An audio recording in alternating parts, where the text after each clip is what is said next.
And they've had, more research that continues showing this trend. During your time at Downing Street, was there concern about the contracts process, that it wasn't fair or transparent, and was anything really done to address this? Initially, there wasn't initially in kind of February, March, no. Like, all of our concern was just this disaster coming at us. And my concern was all the kind of blocks in the procurement system and us not being able to do things like sign fast contracts with testing companies to get testing ramped up when PHE didn't have the capability and stuff like that, and PPE. So I would say January, February, March, my concerns and most of the concerns in number 10 were really about capability and speed and buying what we needed and getting PPE to the front line and things like that. Later on, there were concerns, yes, because various stories started to come out into the media about what was happening, and then we suddenly started reading things about VIP channels and whatnot, and what were these VIP channels and who was in charge of them and how had that all been done. But that didn't really cross my radar until, I can't really remember, but I would guess probably something like May or something. Not in the first phase for sure. In terms of some of the contracts, a contract with a jeweler worth £70 million for sterile gowns, almost all of them couldn't be used because the contract didn't request double packaging. Another contract for face masks, completely unusable because they had the wrong type of fitting. In terms of some of these mistakes, the government have said, we were in a panic situation, we just had to order things. In hindsight and going forward, what kind of processes do we need to make sure that we're not throwing millions, if not billions of pounds, essentially down the toilet for wrong items? So I think I won't bore everybody with going back through the history of this, but I said many times before, including actually, well, I won't go into that.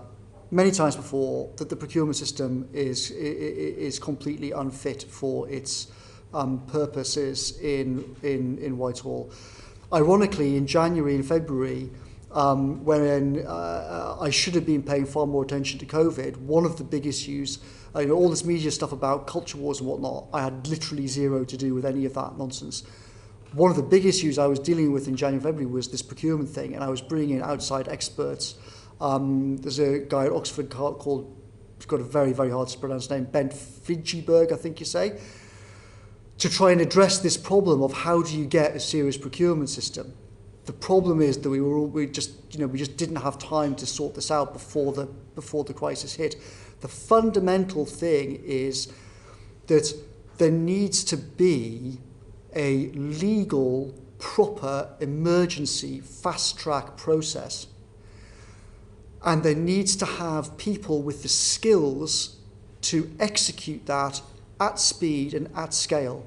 And a fundamental problem that you had in February, March, April was you had a legal structure with a whole bunch of horrific EU laws, and then you had a whole bunch of horrific Whitehall gold plating on top of that. And then you had a set of officials who'd only ever worked inside this system. And then you had this completely unprecedented crisis. And then you had people like me shouting, call the airlines, tell them we're taking their planes, we're flying them to China, find the nearest airfield, throw the PPE in the back, fly it back now. There was no system for doing anything like that at all. So everyone was just kind of like, can we do that? Is it legal? What happens if we do it and then everyone starts suing us, etc., etc.? So the obvious lesson, and one of the things that I spent my time on in the summer and autumn, was combination of changing the legal framework and changing the kind of recruitment and the skills and the training and everything, so that you've got a set of people in place that can just do that. There should be a kind of trigger point, right, where either Parliament votes on something or the Prime Minister presses a kind of button mark panic. And when that is done, you kind of move to, here's the normal process where it's fine to take 12 months over something, or it's fine to take 6 months over something, or whatever it might be. But here's the emergency system where people are authorised to just go, right, we've got to smash this, we've got to execute at scale, we've got to do it all fast. If that means just calling people up and doing handshakes over the phone and we'll get the money to you, take off now, then that's what's got to happen. But we didn't have, that just did not exist, that approach. One last question. Yes, my final question is actually about vaccines, just bringing it back to the top. You've mentioned Bill Gates, Mr. Cummings, who has vocally opposed IP waivers. And we know that vaccine production globally is throttled for many reasons, whether it's the control of vaccine supplies by wealthier countries and the hoarding of vaccines. If you were advising the Prime Minister, would you also be supporting President Biden's move to support lifting patent protection? And what is your opinion on vaccine IP? I don't really have an opinion on it. I strongly suspect that Bill Gates knows far more about this than President Biden does. If Bill Gates is saying that this is a big mistake on vaccine production, then my kind of prior view would be he's almost definitely right, and we should, at the very least, take his opinion extremely seriously. Thank you very much indeed. Greg Clark. Thank you very much, Jeremy. On vaccines, you said that it was Patrick Vallance's idea to set up the vaccine Taskforce. Is that right? Certainly Patrick Vallance had the idea. I think, like lots of good ideas, there are a few different people thinking about similar kinds of things at the same time. Certainly Patrick, I've got a text from Patrick Vallance where he texted me directly on, I think, the 24th of March. I could confirm that if anyone thinks it's relevant, where he says explicitly to me, I want to set up a vaccine task force and do it outside Department of Health, correct? I and some other people were having kind of parallel conversations with others round about the same time. And then essentially Patrick and I both spoke to the Cabinet Secretary about it. The deal with AstraZeneca, between Oxford, AstraZeneca and the government, that was done before the vaccine task force was set up. Do you recall who was instrumental in bringing that to bear? My memory of it is that Patrick Vallance was instrumental in it. Right. So it was. So he was involved in both of those initiatives. Well, Patrick, before he came into government, had worked in the private sector, working literally on vaccines. So he understood and actually knew a lot of the key players involved. Certainly, my conversations on the AZ vaccine were with Patrick, and there was at one point a terrible fright that Department for Health was about to sign a contract, basically a duff contract on AZ, which would not have given us the rights to the vaccine, or would have left them questionable. And Patrick kind of intervened and sorted it out and made sure that the contract worked out properly, thank goodness. So I think like Patrick deserves absolutely massive, enormous credit for his role in the vaccine task force. There's no doubt about it. I think, as far as I'm aware, he's the first senior official who came up with the idea. The other people who I know were talking about it were kind of people outside of government. He was the first official to come up with the idea. He pushed it. He came to me. He came to the Cabinet Secretary. He made the case to the PM. And I think he deserves enormous credit from the country for his role in it. Absolutely. So in terms of lessons learned, that's clearly a very strong positive. I think you referred earlier to the idea that actually things may have been done perhaps even quicker, triumph though it was. And I think you were referring to starting human challenge trials earlier. Was that something that was contemplated? And tell us about the history of that suggestion. So I think, to stress, this is not my idea. So this is not like some idea that I think that I've come up with, which is a good idea. It's definitely, it's not. It's essentially the idea is that normally, obviously, for any kind of vaccine thing, you have a whole testing process, and you've got to take quite a lot of time to go through it all, because you've got to make sure, if you've got a disease that's killing, say, 1 or 2% of the population, then you've got to make sure you don't have a vaccine which kills more than that. However, for something like this, I think from the point of view of like overall human civilization, how could we have done better? I think it's unarguable of what should have happened. The companies doing mRNA vaccines basically created the vaccine itself in literally hours in January. Hours. What should have happened is that governments like America and us should have gone to those companies and said, right, we're going to take your idea. We're now going to have what's called human challenge trials. We will pay 5,000, 10,000 people. And we'll pay you to be injected with COVID. And then you have some kind of control system where you're injected with COVID, some of you get this vaccine, some of you don't get this vaccine, and then everyone takes their chances. And then, if you die, your family will get £1 million or whatever, something like that. That would have obviously been the best thing to do. And if we'd done that then, we could have hugely cut the time, I think, for doing this. We could definitely have got vaccines in people's arms by September. And the reason why I think this is an important thing is, imagine if we suddenly have another thing like this, but it's not like COVID, it's something like smallpox or Ebola, which kills 1 in 3 people, right? We have to be able to have a system that doesn't just go, oh, well, tens of millions of people are going to die, nothing we can really do, we've got to go through this safety challenge process. We've got to think now, and this is why I'm so aggressive, I suppose is the word, about having this lessons learned thing now. We've got to have a system in place where we go, holy Lord, new Ebola thing, right, mRNA companies, Pfizer, where's the vaccine? Right, 10,000 people, what's the price that it pays? So this is one of the reasons we're conducting this inquiry, so we can get on with lessons that can be learnt. But just to understand it, was the fact that we didn't do that, and as I say, there's no criticism of the fact that this was done at remarkable pace, were we constrained by regulation or by a kind of distaste for the risk involved in injecting healthy people with COVID? I think there's definitely regulatory issues that need to be sorted out, but I think fundamentally, like lots of things, a kind of groupthink mentality meant that just in general it was never properly explored. I mean, a few people did suggest it, and it was talked about. Who suggested it? But I actually can't remember now who suggested it. I know that there were conversations around about it. I got emails from some people saying you should be doing this. It was one of the many things that I should have pushed harder and tried to force a conversation about and didn't do enough on. But it was just, as far as I'm aware, it was just never really properly discussed, but obviously should have been. Just a couple more areas.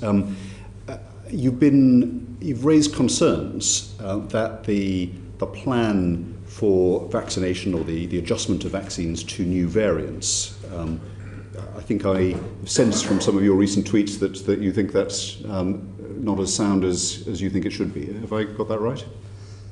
Yeah, I mean, obviously I'm not in government anymore, but I talk to people who are involved with it, and people have just expressed concern to me that since Kate Bingham left, that the kind of normal entropy process of Whitehall has got its fingers on the thinking and the operations around this, and there hasn't been the kind of very aggressive approach that some inside government want about thinking through the danger of variants and how to make sure that the vaccine Taskforce is ahead of the game on the whole thing. I mean, I can't go into any details because I'm not aware of them, but I've had senior people express this concern to me. Yes. Is that a personnel or an organisational concern? So what's happening? Is the kind of the forest sort of creeping back into the clearing? I think it's a combination of both, yes. I think there's been a shift in personnel as far as I understand it, and concerns about the organisational setup. Right. You've spoken very positively about Kate Bingham's role in this, as well as Sir Patrick and others. She went through a difficult time in the autumn, in which she was being criticised roundly from a lot of quarters, and some of that briefing was alleged to come from Number 10. Were you aware of that at the time? Did you pick up that this was a problem? I was aware that there was briefing against her. I was told at the time by officials that they thought that most of this had come from DH, but like most of these things, one never really got to the bottom of it. Certainly nobody nobody who you could describe as being part of my core team obviously was involved with that. And I asked all of them, do you know where this is coming from and what's going on? And the closest we got to is essentially people in the system kind of feeling either their noses put out of joint or jealous about her profile or whatnot. Lots of outside. One of the bad things that happened was lots of outsiders who came in to volunteer to help. The same thing happened in terms of test and trace. People who dropped massively lucrative careers to come and help test and trace also got trashed in the press by parts of Whitehall, which I thought was terrible. And Kate, I think, got caught in that sort of crossfire. So you're not aware of any particular briefing against her from Number 10, but conversely, there was radio silence from Number 10 in terms of defending her. And my understanding is that she had to threaten to go on a broadcast round personally before there was a response from Number 10. Again, were you aware of that? So, as I said earlier on, I tried to stay very far away from kind of day-to-day media things. I've got a vague recollection of a time when there was some kind of problem and her call. I think she might have called the PM directly or something, and said, essentially, that I'm very unhappy about what's going on, and I want some support from Number 10. But I wasn't part of that conversation, and I don't really know what happened, I'm afraid. But given the significance of her role and the praise that you've quite rightly lavished on her, did you not feel, observing even as a reader of the newspapers and the blogs, that hold on, we should be backing the work that she's doing? Yeah, I mean, as far as I was concerned, we were. I mean, we obviously supported the work of the Vaccine Taskforce. But in terms of Kate Bingham's role in that? I mean, Number 10, as far as I was concerned and as far as I was aware, Number 10 was always supportive of the Vaccine Taskforce and supportive of Kate Bingham. As I said, I tried to escape, I tried to keep out the way of lots of conversations with the Prime Minister about briefing and leaks and all that sort of thing. So I'm not the person to speak to about it. All I basically remember is there was some briefing against her. I asked at a couple of meetings, where do we think this is coming from? The best guess of people in Number 10 was parts of Whitehall have had their noses put out of joint. I also vaguely remember some Sunday Times story about her, but I can't remember what that was. But I don't think I can add anything very useful to the discussion. Finally, just looking back and thinking of the system. When you appeared before the Science and Technology Committee, you talked about the deal that you did with the Prime Minister when you came in to be his advisor in Downing Street. And you said that there were 4 components of it. One was to get Brexit done. The second was to double the science budget. The third was to create a new research agency modelled on DARPA or ARPA. And the fourth was to change the way that Whitehall works. Now, again, you've talked about this a lot in your blog in 2019. You talked about turning government institutions responsible for decisions about billions of lives and trillions of dollars from hopeless to high performance. So this was one of the things you thought about and you brought into Whitehall. Looking back, as we are and as you can now, some of the failures have been organisational and operational. The fact that we had to stop testing in the community because we didn't have enough tests. The fact that we ran out of tests in September. Why did something that was such a priority, in which was part of the deal for you being in Downing Street, why was it not possible to have made good progress on that during the 9 months that you were there, say from July to the spring of 2020? Well, I mean, July 2019 to the election was essentially just completely dominated by the constitutional crisis over Brexit, and we did not really we didn't have the bandwidth or the real authority to start trying to change all sorts of things in terms of Whitehall. We had to be very focused on what it was that we tried to change. So, for example, We did change the whole decision-making structure around the negotiations and around Brexit. We did change radically and effectively. I started work on things like the procurement reform, but it's also the case that the situation was so overwhelming, particularly after the kind of prorogation and the Supreme Court judgment, that in September 2019, I had senior officials come to me and say, the system's creaking and very shortly senior people are just going to stop obeying orders from this Prime Minister and are going to regard it as not a legitimate government. So it was a really, really weird time. That wasn't an environment in which you could suddenly start saying, right, we're going to have all of these huge shifts to the basic wiring of Downing Street.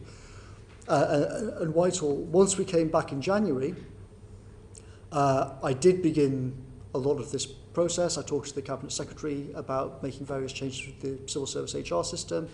As I've said, I started a whole process from the beginning of January in terms of trying to change the procurement system and other parts of it and the data side. The problem was that we basically only had a kind of 6 weeks for going back the first week of Jan to COVID sort of completely overtaking everything from kind of mid-February to change things.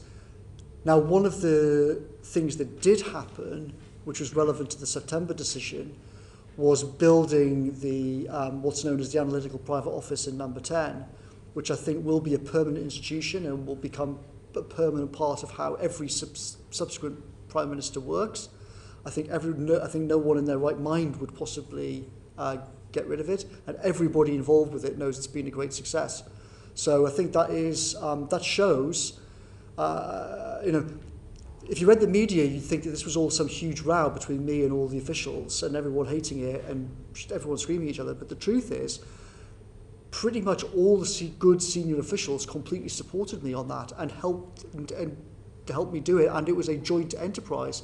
It wasn't Cummings against the system. It was all sensible people realised that this was a huge gap in Whitehall capabilities, and we had to try and change it, both structurally and in terms of the specific skills. Okay, thank you. Thank you. James Davis. Thank you, Chair. Thank you, Mr. Cummings, and I think your 6th hour in front of the committee. Feels like 1 minutes. You've talked about the success of the vaccine task force. Are there lessons to be learned from that can be applied across government? Certainly, I think, as I said, some of the core principles of who is actually responsible for the team. Jeremy knows, Greg knows. The British state is set up almost by design to create a dysfunctional system, because you have to go out and potentially resign over things that are being done, and you cannot fire a single person apart from your spads in the department. Nothing that works well literally nothing that works well in the real world ever works like that. It's a completely crazy system. So you have a system in which responsibility is by design diffused and no one knows who's really in charge. One of the key things in the vaccine task force was we tried to just keep things very simple and to have it. How do really good things work? You know who the boss is. It's her team. Kate is going to pick the people. Patrick's going to give scientific advice. And if it turns out that Kate Bingham is no good, we'll get rid of her like that and we'll put someone else in who is responsible, etc., etc. That was the whole reason for the approach. She picked the team. She did a good job in picking the team. And everyone knew that they were working for her.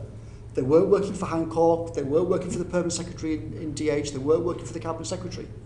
And that very, very simple principles are the core of the difference between well-run organisations and badly run organisations. Mm-hmm. So I think there's obvious lessons to learn. The problem is that in much of Whitehall, it kind of suits everybody to be in the Spider-Man meme of everyone pointing at each other and saying, well, it's him, no, it's him, no, it's him, no, it's him. And changing that is, even after a disaster on the scale that we've seen, it's going to be a really big job, to have those conversations like, well, is the Secretary of State actually in charge of this? Can they really do that?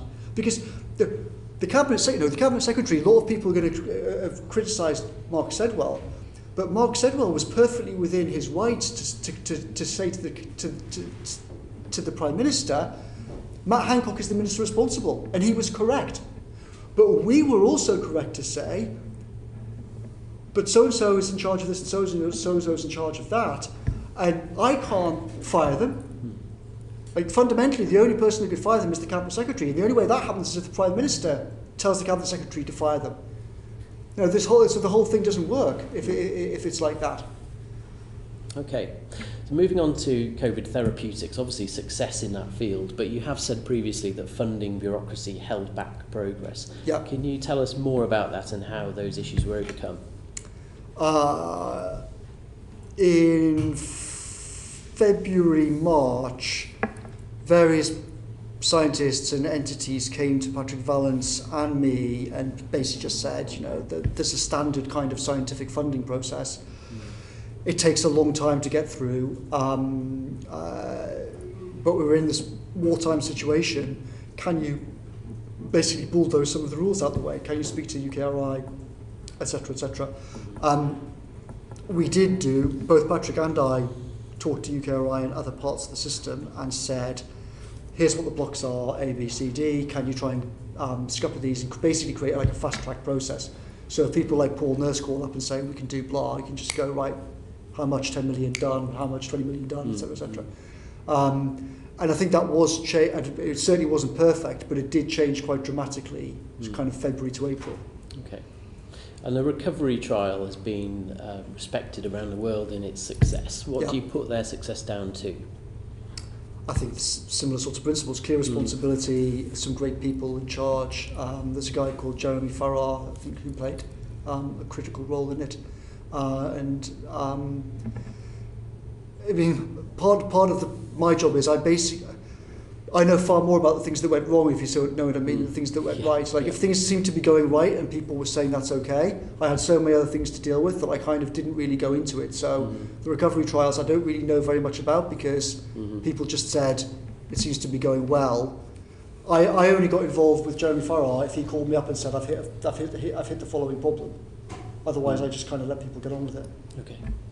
Now, these are UK-wide endeavours. One of the criticisms has been the disjointed approach across the UK with devolved administrations in particular.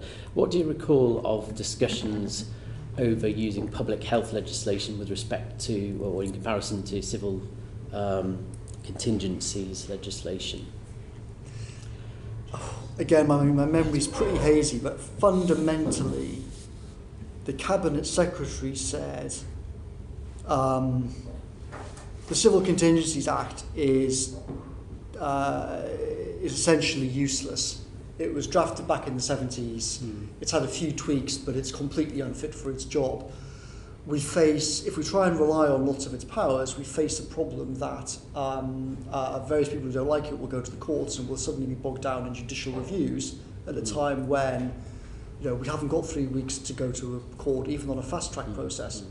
So that was a big problem, and that's basically why we introduced the kind of emergency coronavirus bill.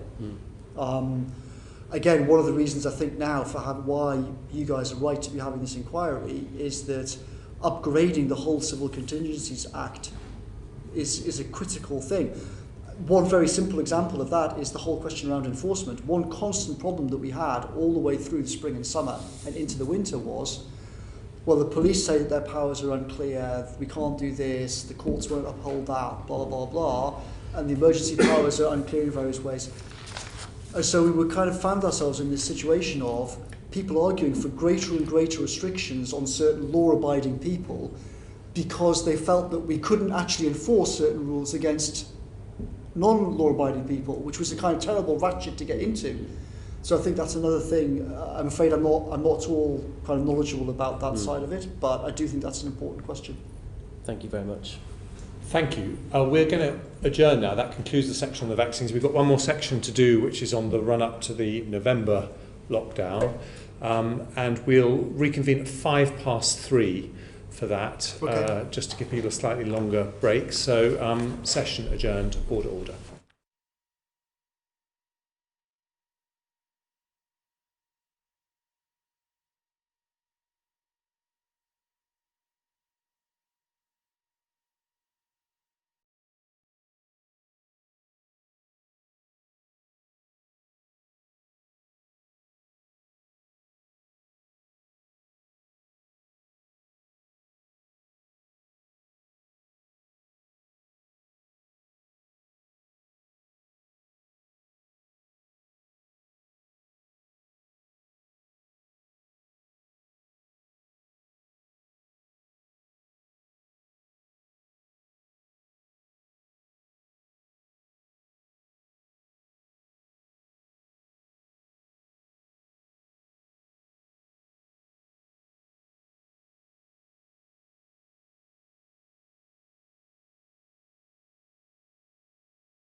Okay, so perhaps having the screens on for witnesses or not? Yeah. For members.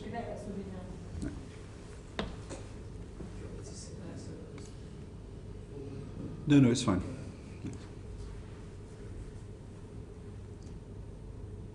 So I'll count down from 10. Mr. tells me. So 10, 9, 8, 7, 6, 5. Order. The committee is back in session. We're now going to move to our final section where we're going to consider some of the decisions made in the autumn and the winter of this year around lockdowns. Perhaps I can start by just asking Mr. Cummings just to give us a brief summary of what were the key decisions taken during the autumn.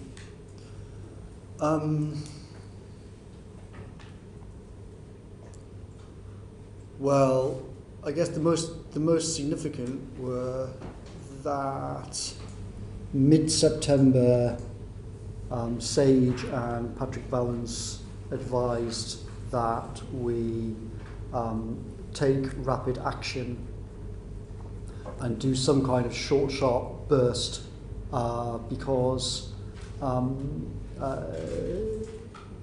of where the numbers were going. Prime Minister decided not to do that.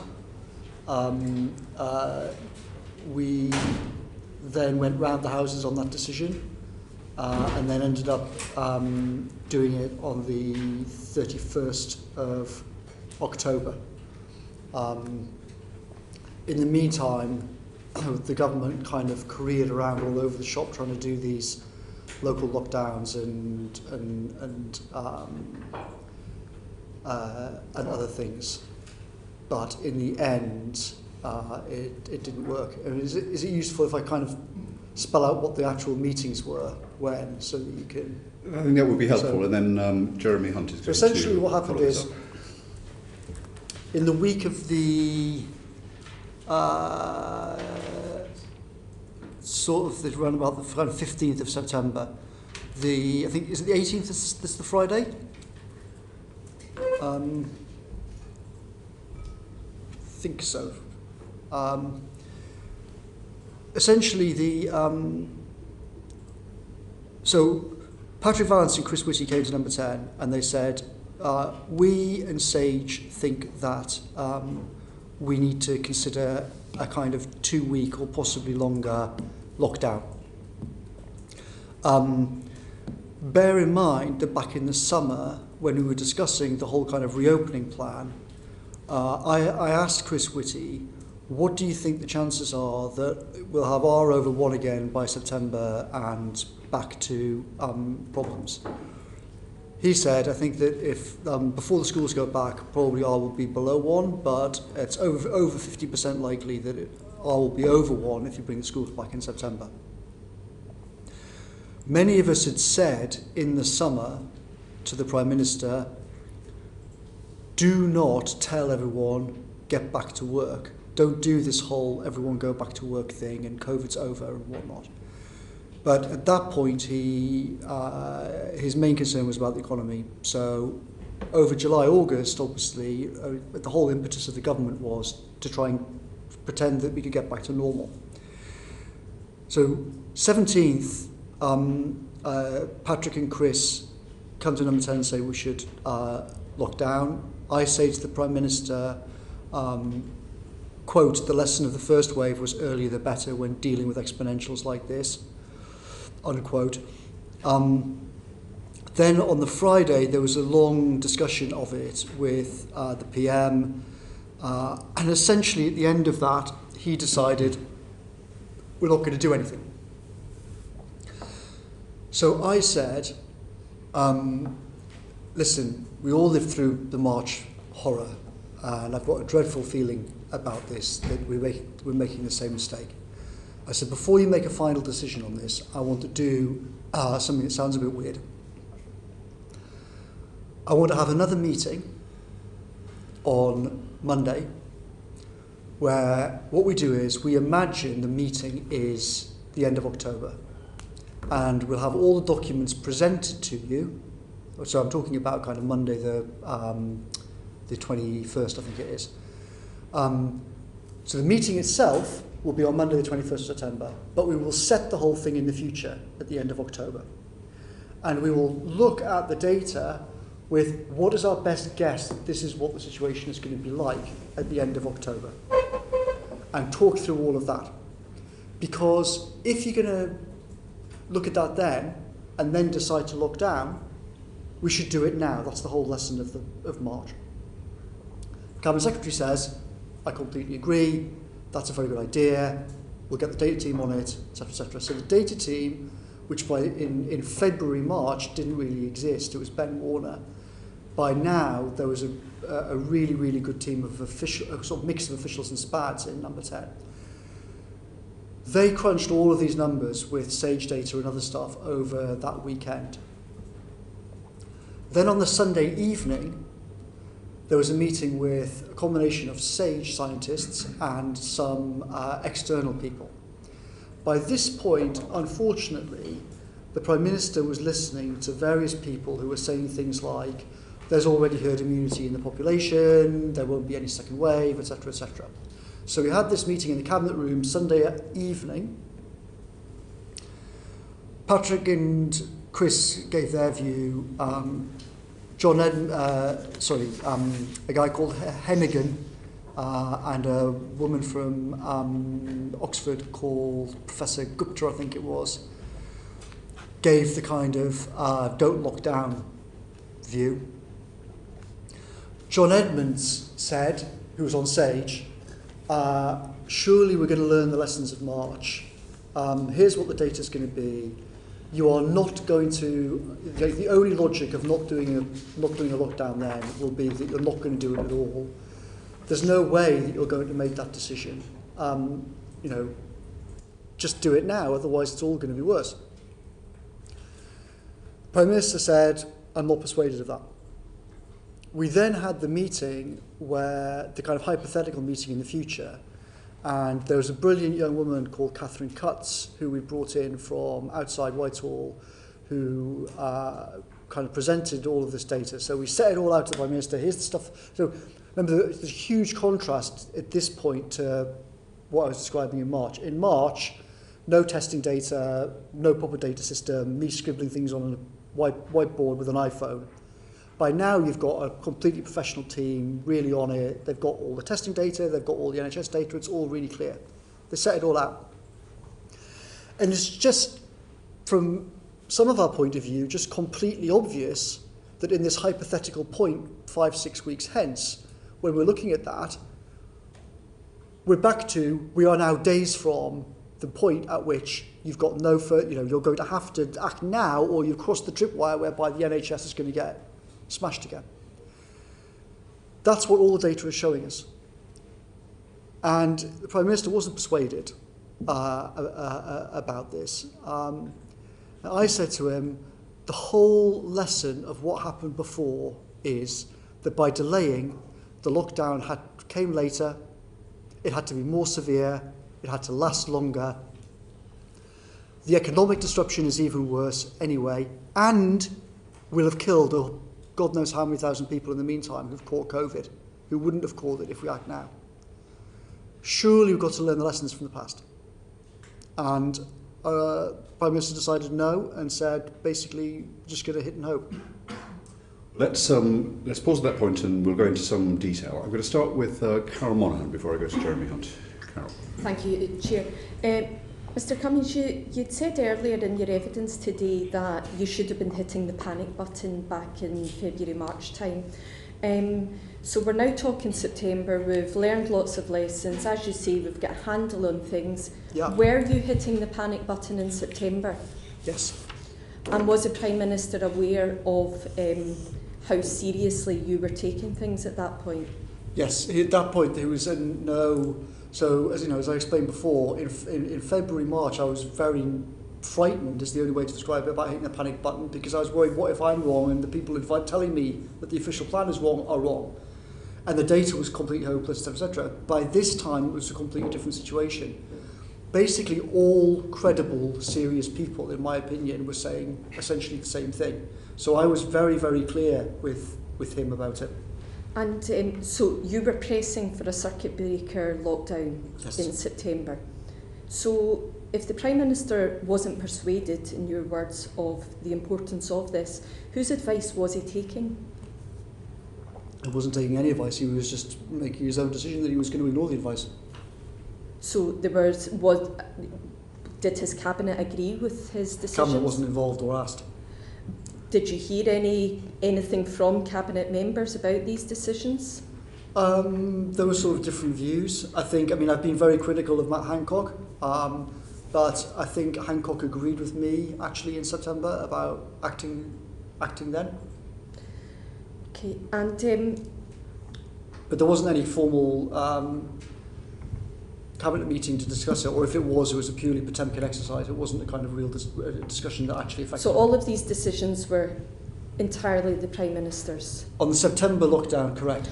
Now, I understand the meeting with SAGE representative and the Chancellor and the Prime Minister back in September, where they were told of the importance of that lockdown. Yes, I was there, yeah.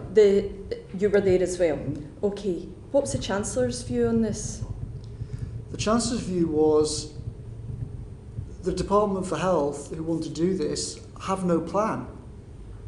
There is no plan for what to do. Like we've just gone through a whole thing where we had all of these arguments in June, July, and some people, like Dom said, get back to work, don't just try and go hell for leather for the economy, but you decided to do it.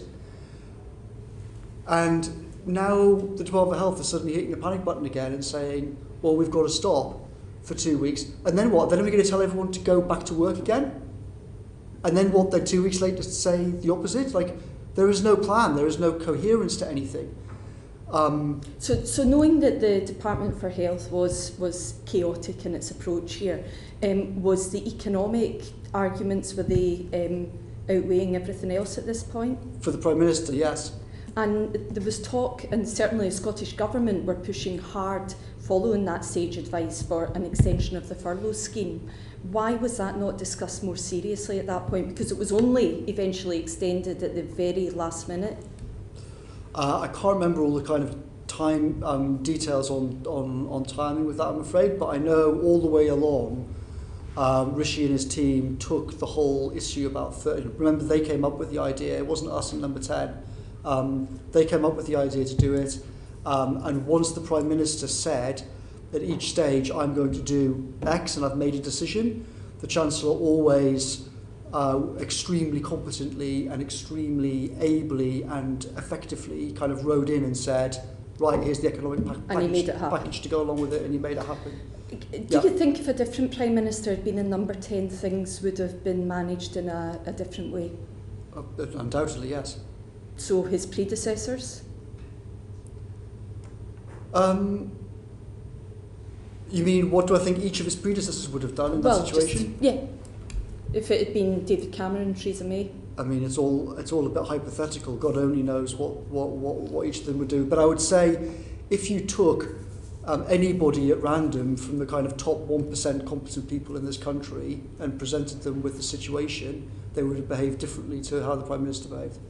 So, if we're describing his behaviour at that point, was it driven by arrogance, complacency, or was it something more sinister? No, he just didn't. I think there's a great misunderstanding people have that because it nearly killed him, therefore he must have taken it seriously.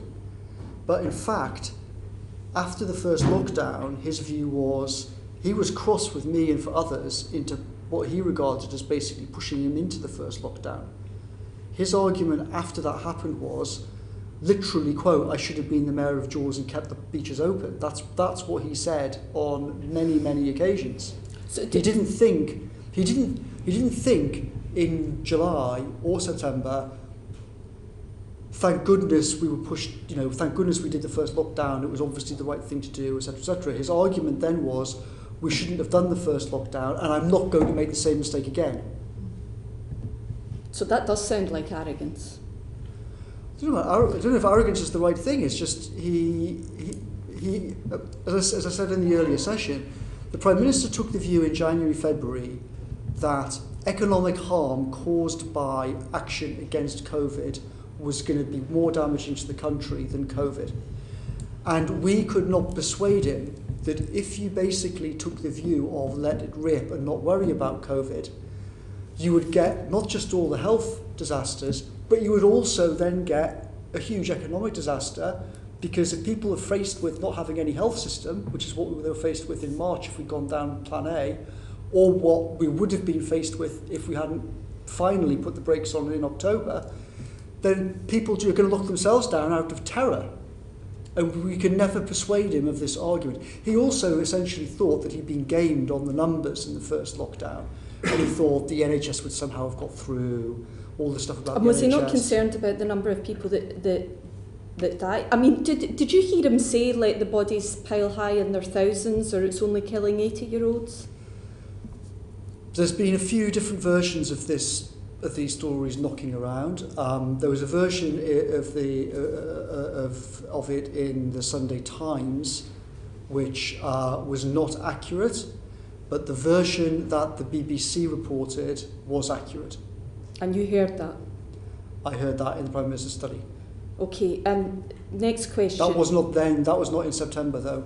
That was immediately after he finally made the decision to do the lockdown on the 31st of October.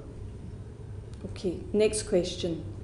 You showed us a whiteboard picture, and one of the phrases on it that I think has caused some concern is, who do we not save?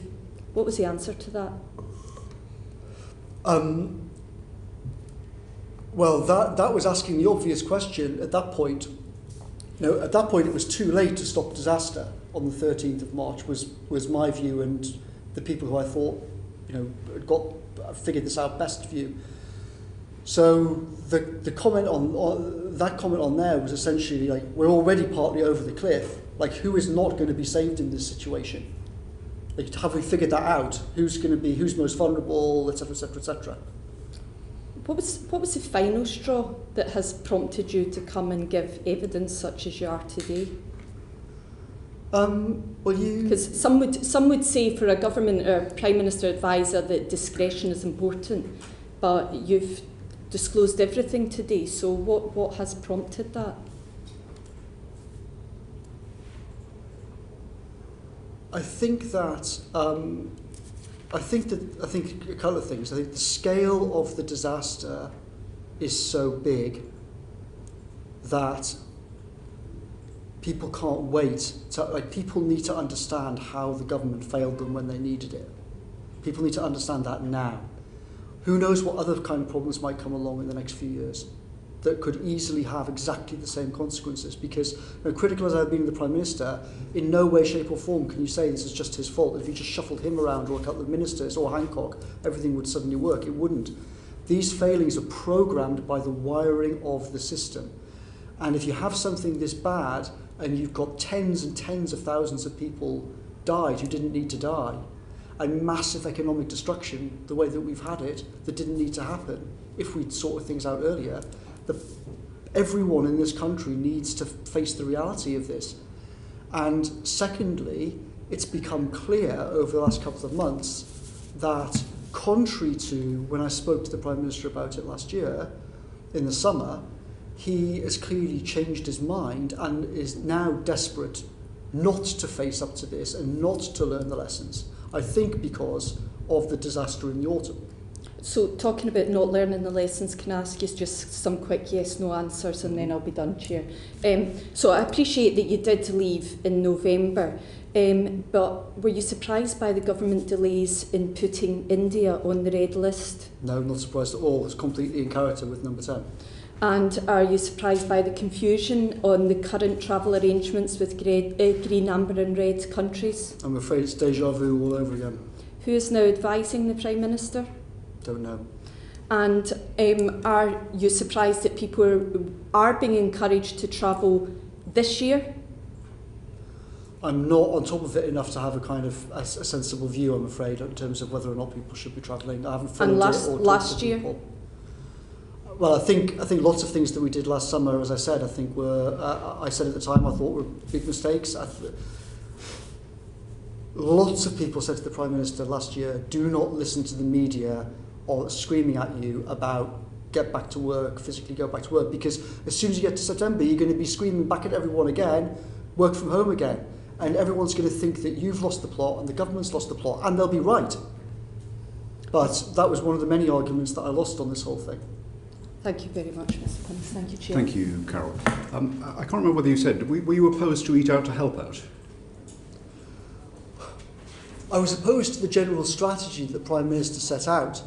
I think once the Prime Minister said, everyone get back to work, everyone get the economy going and everything else, then things like that are logical. The problem is his fundamental decision about the strategy was wrong.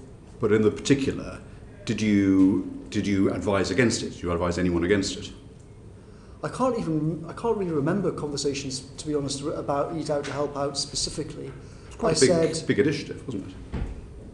To be honest, in the grand scheme of things, it didn't seem like that at the time, no. So you don't recall having any conversation? Oh no, I was definitely in meetings in which it was discussed, right. But at that point I basically lost the argument on the approach.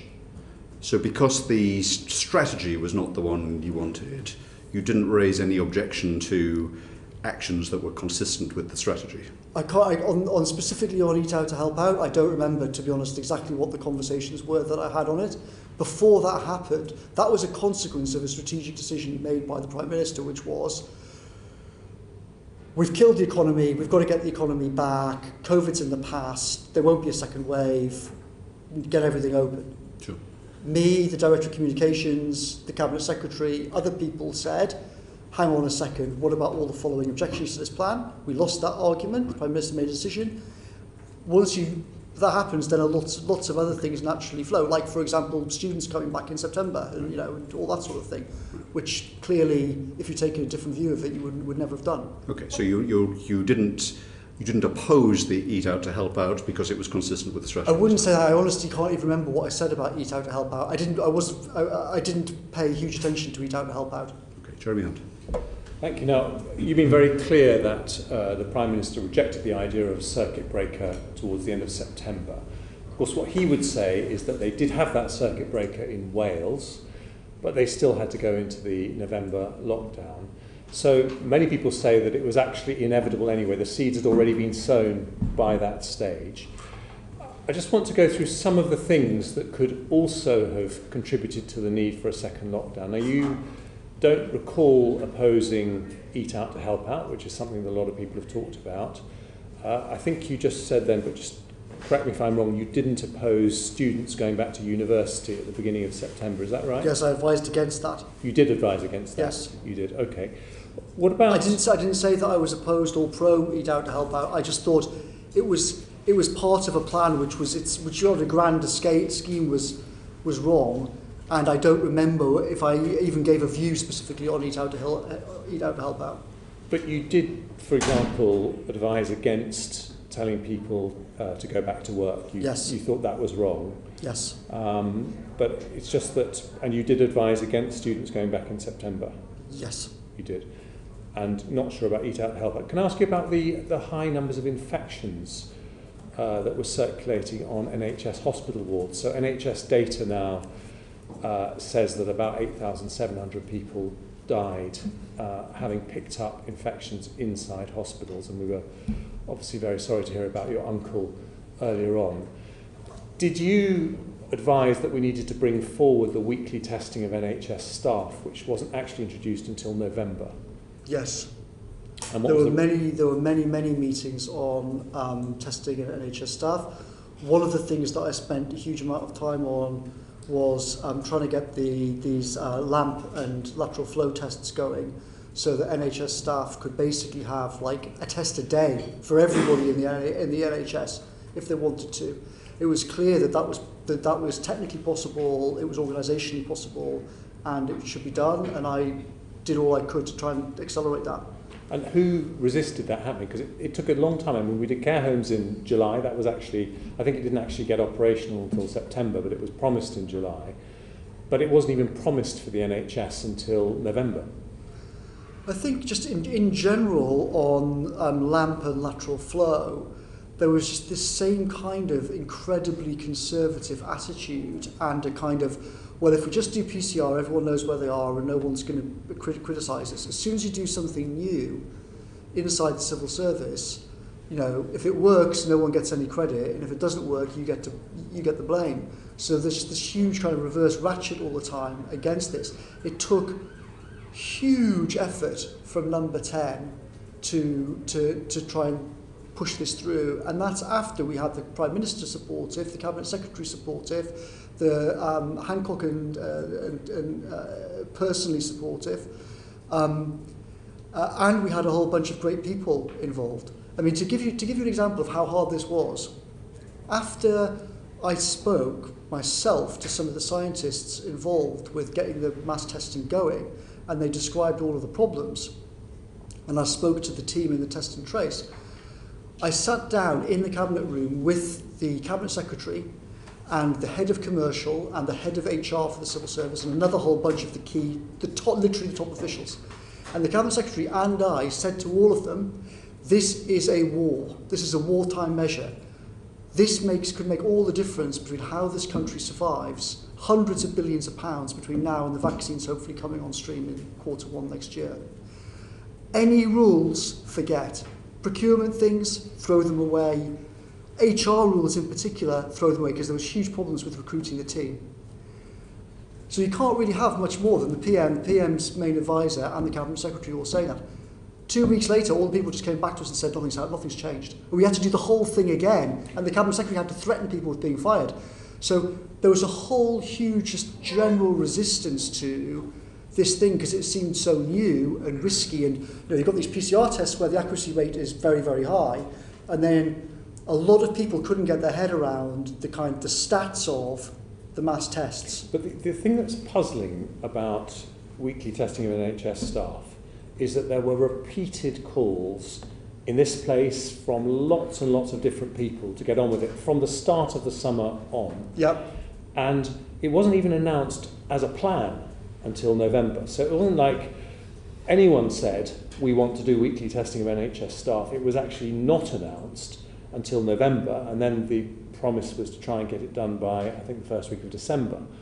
And so why did it take so long even to accept that that should be the plan, given that we now know so many people picked up infections in hospitals? With respect, that I don't think that's... So I'm not arguing with you about the announcement. I can't remember now when definite announcements were made.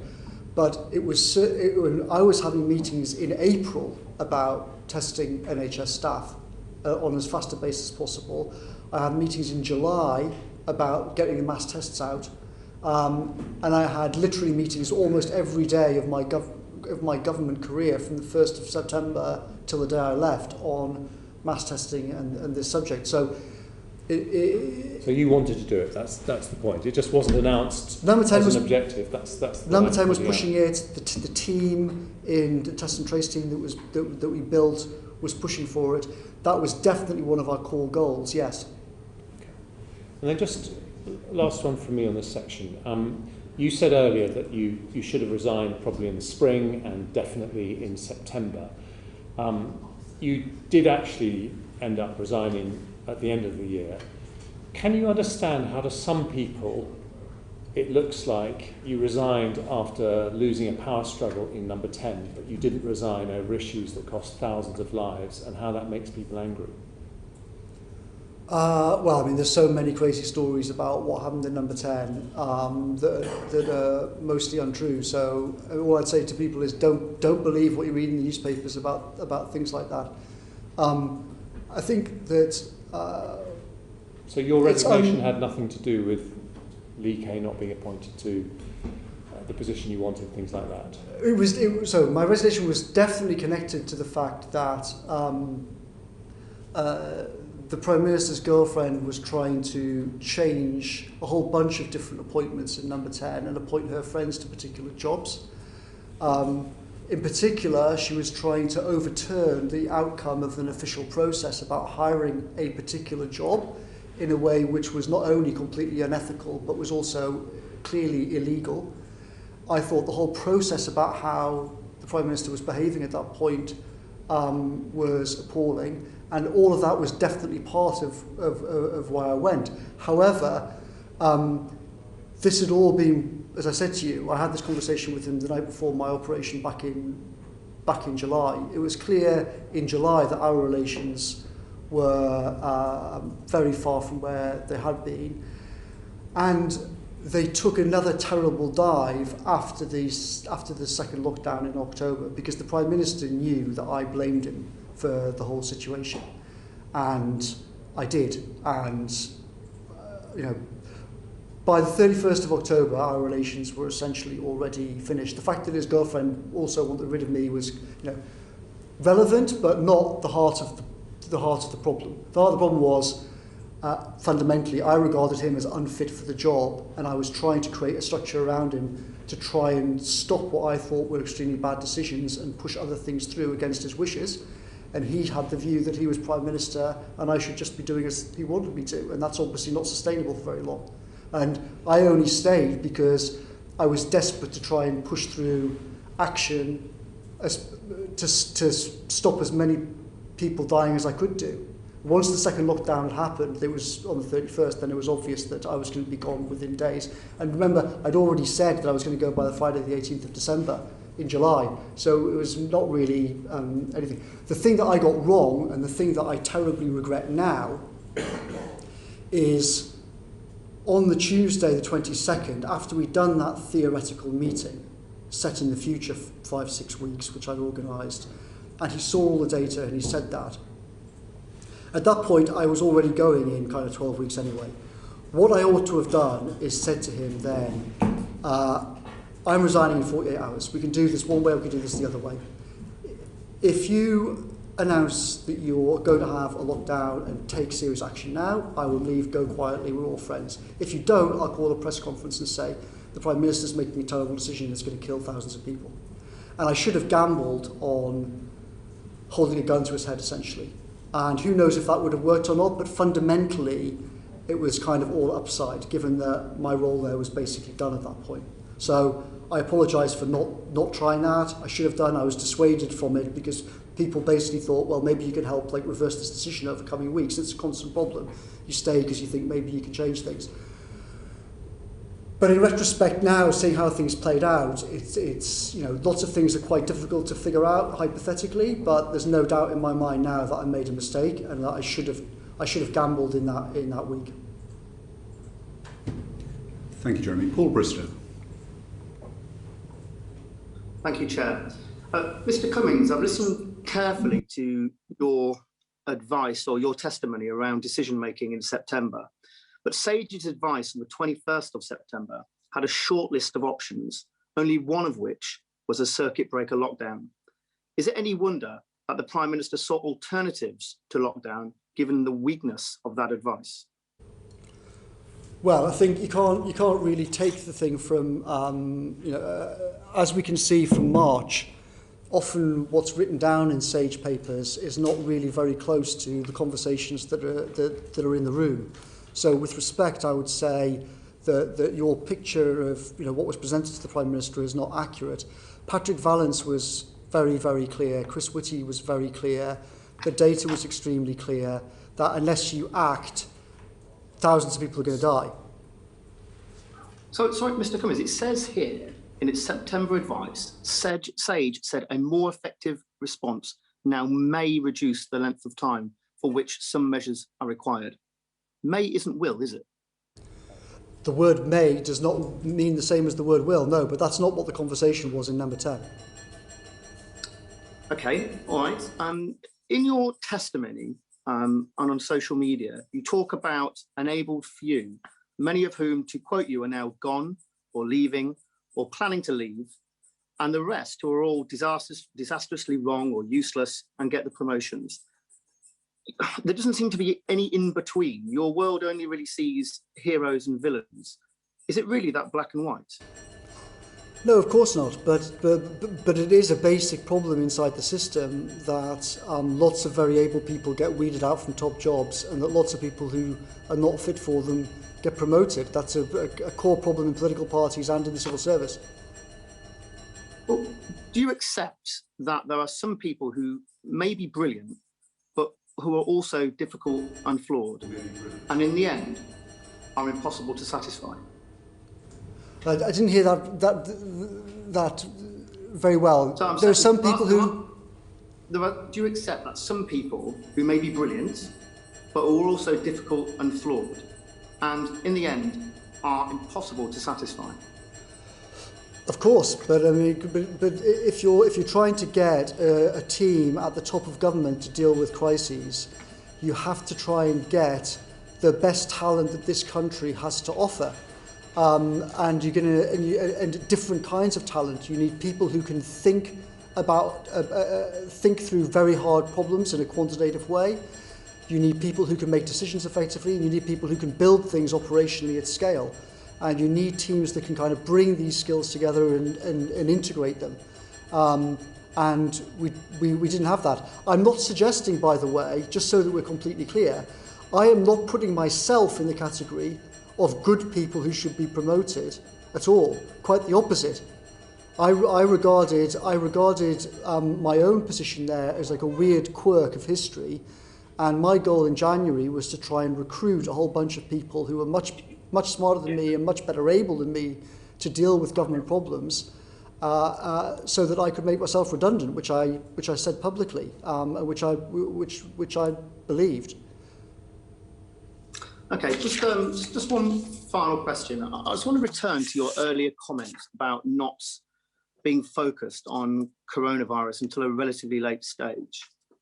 One journalist has posted a message from someone who was working in Number 10 at the time. And with apologies for the language, it reads, "Disingenuous little fucker. The reason he wasn't paying attention is that his plan to derail Boris by pulling off his putsch." Okay, Paul, I don't want any repetition of that language. You can edit it. Okay. So the reason he wasn't paying attention is that his plan to derail Boris by pulling off his putsch and having Cummings acolytes in every post with power was undone by the reality of the situation. I've never seen such a squirming nest of vicious contradiction embodied in a single individual. What's your response to that? I don't quite understand the accusation, I'm afraid. What is it about February that supposedly I did? Well, I guess it's saying that you're distracted by, you say your focus wasn't on COVID until the back end of February, despite the fact that the WHO had already determined that this was an emergency, and you were distracted with other things. The accusation is that you were distracted by placing your own acolytes in every post with power, and that was undone by the reality of the situation. Quite frankly, Mr. Cummings, you have to work with other people, and I guess that's the accusation, that you didn't work well with others. Well, I think I worked well with some people. I didn't necessarily work well with others. Different people have different kinds of temperaments. I think I would stress that lots of the things that you read in the media about me are not correct. I would point out that on quite a few occasions I've built teams that have been successful because I know how to build teams and I know how to manage them well. The media stories about all kinds of things and about how relations were with civil servants and whatnot are 99% nonsense, and I would advise that you don't listen to them. Okay, we'll go to Taiwo Awatemi. Thank you, Chair. Thank you, Mr. Cummings. Mr. Cummings, do you agree? Do you have any reasons to believe that the Prime Minister may have been distracted from leading the national response to the COVID pandemic because of its own personal financial interest? I don't know exactly what you mean. It's certainly the case that in February he had a string. Obviously, I mean, as a matter of public record, he was distracted by. He was finalising his divorce. His girlfriend wanted to announce being pregnant, an engagement, and his finances and all of that sort of stuff. I mean, certainly in February he had a very difficult time mid-February in his private life, for sure. So what I'm trying to get at is, given the fact that the Prime Minister is currently writing a book the fact that he has reportedly spent time seeking private donations to fund his own lifestyle. Do you think that that is a useful way for Prime Minister to spend his time, given the fact that we were in a public health crisis? Well, obviously, I think that the Prime Minister's focus should be on the Prime Minister's job. I made clear before this meeting my views on what he was doing regarding other things in number 10, but I don't think today's the day to go into that sort of stuff. Yeah, fair enough. Just moving on to communications. Do you think that senior medical officers such as Professor Chris Whitty, Sir Patrick Vallant, working within the government were ever used during the evening press conference as political props to present greater plausibility to the government's COVID-19 messaging, even when the message wasn't clear or ineffective? I certainly believe that the Secretary of State, Matt Hancock, used Patrick Vallance and Chris Whitty as shields for himself, yes. And he used the whole "we're following the science" as a way so that he could always say, well, if things go wrong, we'll blame the scientists and it's not my fault. I saw him discuss that with the Prime Minister, and I think it was one of the many appalling things that Hancock did.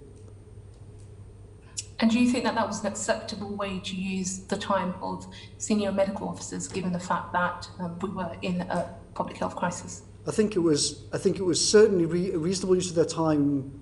Well, in principle, I think it was certainly a reasonable use of their time to give press conferences. I think that it was actually a good idea for us to do the press conferences in number 10 with the Prime Minister and the Prime Minister and the Chief Scientific Advisor and the Chief Medical Officer. I think in principle that was the right thing to do. I was very strongly actually in favour of having the scientists and the medics just explain the reality about what was happening. I think what was not right was the Secretary of State trying to use them essentially as a kind of shield for himself. I think that was unethical and just obviously wrong. Just moving on to the matter of ethics. As MPs, you know that all MPs have to sign a code of conduct to say that they're going to be honest, that we are going to be transparent, and we're going to be accountable. So do you think that the Prime Minister and other cabinet members, I know you've already expressed your concerns about Matt Hancock, do you think that they were always transparent, honest, and accountable to members of the public regarding the COVID-19 pandemic? I think inevitably it's a mixed bag. I think that the Chancellor and the Foreign Secretary Dominic Raab did brilliantly. I think Dominic Raab has not got nearly enough credit that he should have done, because he had to step into an extraordinarily difficult situation with the Prime Minister on his deathbed. Now, remember that when Raab took over, there was a conversation in number 10 with the Cabinet Secretary and Lee Kane, the Director of Communications, about calling a cabinet to try and find a replacement for the Prime Minister in case he died. I mean, that's how serious the situation was. And Dominic had to just step into that environment in a completely kind of unparalleled. Nobody had dealt with the situation that Dominic Raab faced literally since Churchill in World War II, because you had the crucial elements of the state gone, Prime Minister on his deathbed, crucial people, the Cabinet Secretary ill, blah, blah, blah. So Dominic Raab did an outstanding job. The Chancellor did an outstanding job. I think I've made my views on the Prime Minister and the Secretary of State clear. So do you think the reason why the Prime Minister didn't sack the Secretary of State was because in doing so, he himself has made very similar mistakes during this pandemic? So in doing so and sacking the Secretary of State would mean that he would have brought his role into disrepute. Do you think that's the reason why the Prime Minister didn't make such a decision? It's definitely the case that the Prime Minister was told that, contrary to my view, I said sack him. I said sack him almost every week, sometimes almost every day. He was told, though, that you should not sack him. You should keep him there because he's the person you fire when the inquiry comes along.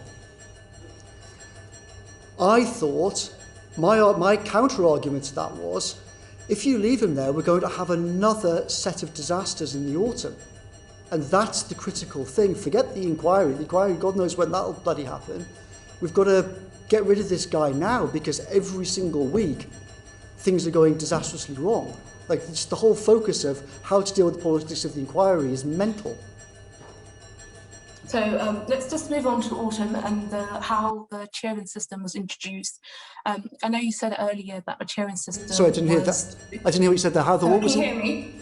Yeah, I didn't hear that. The tiering system was introduced, and you said that was when the government started putting. Yeah, the division bell's ringing here, so it's a bit. Sorry, the division bell's ringing. The something system is all we heard. The tiering system. Oh, tiering. And how tiering was the beginning of ensuring that there were breaks in place. Did you? How did we get to a point of the tiering system? How was it decided?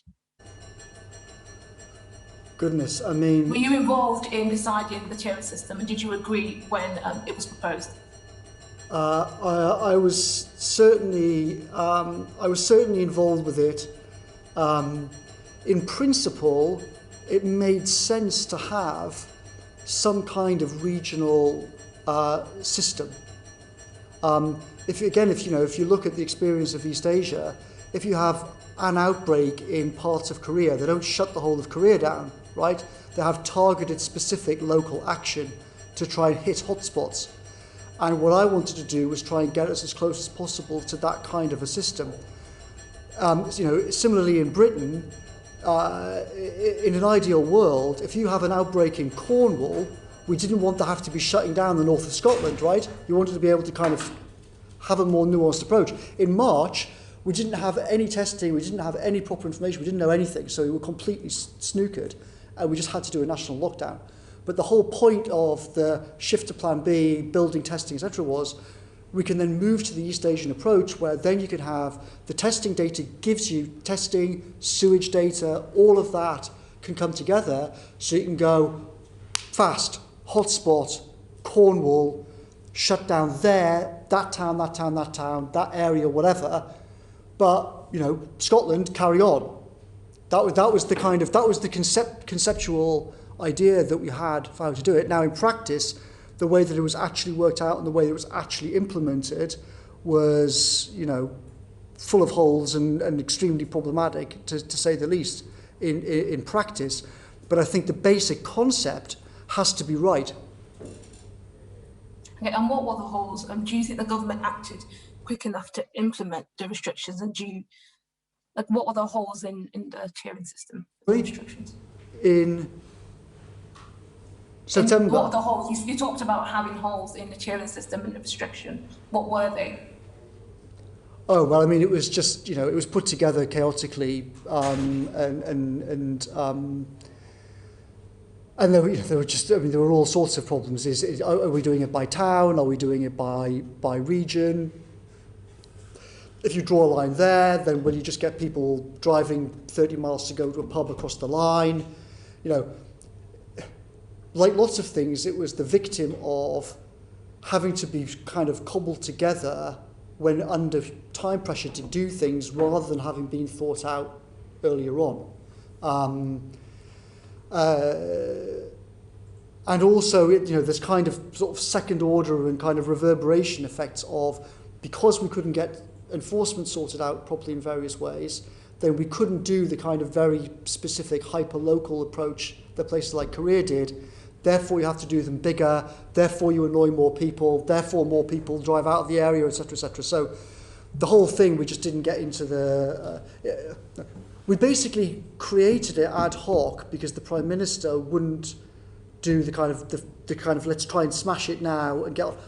What should have happened is, what really should have happened is we should never let it get out of control anyway. Once you let it get out of control, then in September we should have smashed it and got control, and then had a career-type, targeted, specific approach. I think we need to move on. Is that okay, Tara? Can I just quickly one last question? So my last question was about, earlier you spoke about the fact that when the furlough system was introduced, that there was no plans with that. So as areas were entering into a new tiering system, was there any financial plan properly drawn up and actual modelling done to think about how areas like that would be funded? Because obviously there were there was issues around some of the financial support, for example, that was provided to Manchester, where the government was given £8 per person to help support that region. So in preparing for the tiering system, were there thoughts about how this would affect individuals, business and the regions in which we're going under lockdown? So, in a nutshell, I would say that the Treasury did its best in a very, very difficult situation. But the Treasury had to deal with the fact that Number 10's policy was constantly shifting on the tiering and where the boundaries were, and Prime Minister's conversations with specific people. So the whole thing was just sort of so fast moving and chaotic that there was never any time. There was never. In a nutshell, no, there was not a kind of here it is. We've got an exact plan. We know how we're going to deal with all of these different local areas. That hadn't been worked out in the summer, and therefore it was all kind of bodged together in the autumn, in an environment where the policy was having to be created, the implementation was having to be bodged together, and the Prime Minister was constantly changing his mind about this area or that area, or harder here or less hard there. So the Treasury were kind of constantly playing catch up on it all. Okay, I think we need to move on. Taiwo, is it a very brief clarification question? Does that mean the areas that essentially numbers were just decided just out of somebody's own person, just randomly in someone's head, and when it came to the there was definitely a lot of crazy randomness in terms of how money was apportioned, and decisions that didn't really make sense. Correct. Okay, thanks. We're going to go finally thank you, Taiwo, to Chris Clarkson, then Sarah Owen. Thank you, Chair, and thank you, Mr. Cummings, for your forbearance as we go to the back end of hour number 7. You've already indicated that you think the government was slow off the mark after the advice was given in September that we needed to consider a second national lockdown. Turning to my own constituency, Haywood and Middleton, along with the rest of Greater Manchester, was placed into Tier 2 restrictions on the 14th of October, and then on the 23rd of October moved into Tier 3 restrictions. Do you think the government was acting quick enough to raise tiering and restrictions in areas where there was an obvious increase in cases? If not, why not? And why did you advocate for this tiering system? Well, I think the simple answer is, take the second question first. As I explained earlier on, the whole point was to try and shift from a world in which you've got no real data and no real understanding in March and no real testing and therefore you're forced to have national measures for everything, to a world in which you've got good testing, you've got good data, and you can be hyper-targeted the way that they are in successful East Asian countries. That was the conceptual approach that we were trying to take. I think that was definitely the right approach to take. After all, that is the way which the countries that have been most successful on the face of the planet have done it. So I think the kind of direction was correct. It was just that, like lots of things, the thinking was done too late, and operationally it was not done well. So I would agree with some operational inconsistencies. For example, in Liverpool, when they went into Tier 3, personal care facilities like gyms stayed open. In Greater Manchester, they were closed. Who built that into the model? I don't know, I'm afraid. Okay. And very quickly, I mean, it sounds like you gave quite a lot of advice during this entire process, and according to you, most of it was disregarded. Why did you stay on? If you had the opportunity to be a whistleblower rather than a whistleblower without a whistle, why didn't you step out of government earlier and call out what you saw as these egregious breaches? Well, as I said, I thought about it a few times. I discussed it with senior people. I discussed it with the Cabinet Secretary and others. These decisions can be often difficult, and I'd watched the March situation, and then I'd watched how he decided that basically he wished that he'd never done lockdown, he should have been bounced into it, and blah, blah, blah. And I thought, I was extremely tempted to go in the summer, but various people said to me, the autumn is going to be a disaster. He's in complete let it rip mode. Just open everything up. Keep the beaches open. You've got to stay and try and control the shopping trolley. Otherwise, God knows what's going to happen. And I think part of the problem was people thought that, like in 2019, a lot of people thought, like in 2019, I had a lot of influence over the Prime Minister and a lot of things he would do what I said. And whilst that had been the case in 2019, from 10 o'clock on election night, as soon as you had an 80-seat majority, that situation changed almost immediately. As I said, I think I definitely should have gone in September, without any shadow of a doubt in my mind now. The reason why I didn't was because it was clear that we were heading for another disaster and there was going to be another whole set of meetings. And I thought, well, maybe I'll be able to force this through. Irrespective of what other people thought about your influence, clearly at this stage you must have reasonably assumed that you didn't have the type of influence that you thought you did. In fact, you said as much after 10 o'clock on December the 12th. So surely the logical thing then would have been to take an alternative course of action. Well, as I said, I think I'm half agreeing with you. I think I definitely should have gone in September. And what do you think the outcome would have been if you had?